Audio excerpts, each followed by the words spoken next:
yiino enkoko eyakola ebyafaayo nga tennafa yamala emyezi 18 ng'etemeddwako omutwe naye nga nnamu. Nzikiriza katono nnyo nga tetunnaba kweyongerayo kwanjulire bannaffe bana ba Kenchik abatuteera ssente mu pulogulaamu yaffe eno. Kenchik bakugu ddala mu kisaawe ky'okulunda enkoko. Balina obukoko obw'olunaku olumu era nga buno babukuwa bugemeddwa bulungi nga bw'ona obutwala tebugenda kukutawaanya n'akatono. Munaffe gwe ayagala okulunda beeyune kubanga n'ebbeeyi yaabwe ennungi ddala. Kenchik basangibwa Nakawa ku luguudo lw'Entinda era ng'okumanya ebisingawo bakubire ku nooti 783 72 241 beba Kenchik. Tuli ku CBS FM UG omukutu guno omutongole ogwa Kyabasafama Radio Buganda.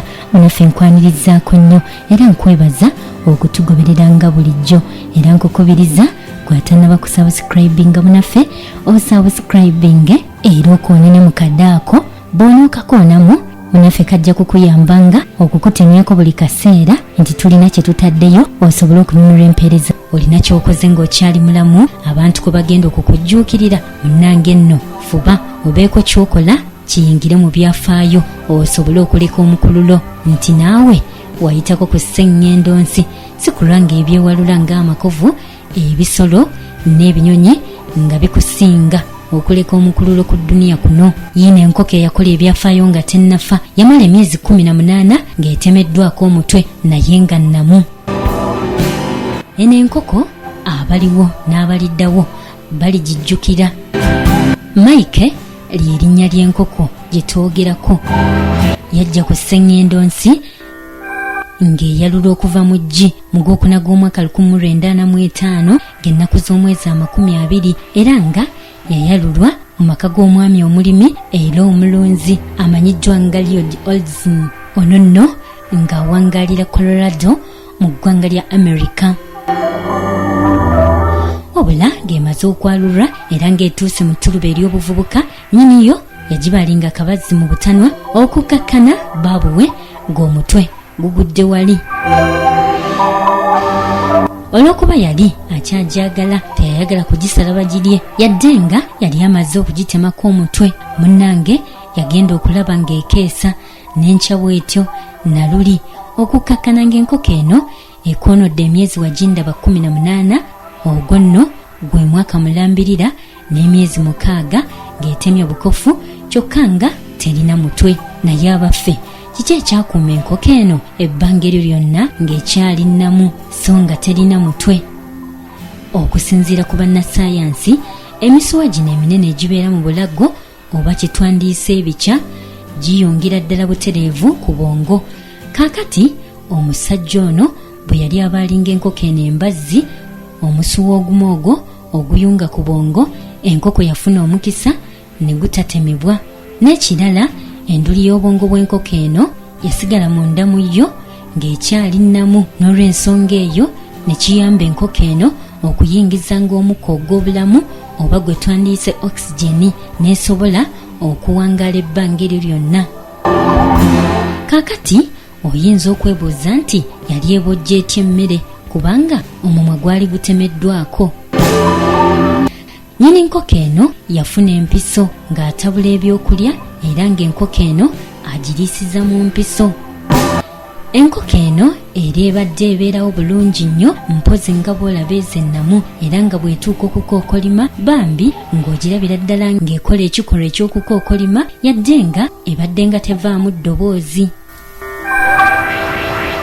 Eno nno ebadde yafuukira ddala kyabulambuzi era ng'abantu bangi bagenda okwerabira ku nkoko ey'ebyafaayo ey'ebyewuunyo ng'eno.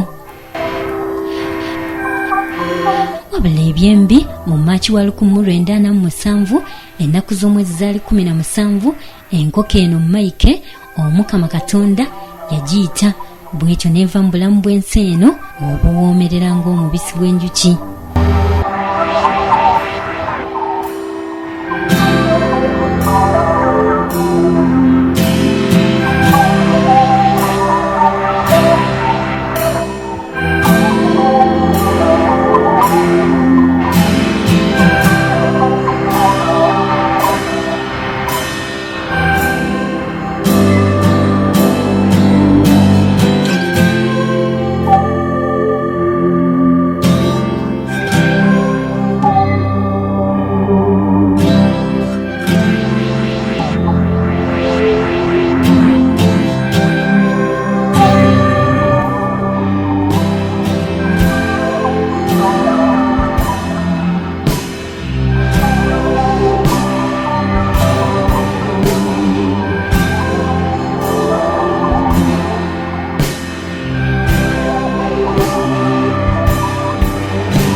nkwebaza nnyo okwekumira ku CBS FM UG n'okutugobereranga ku mitimbagano gyaffe gyonna emirala. Weebalire ddala tojjangaoko. Nza Emi April Nakawombe. 88.8 CBS FM.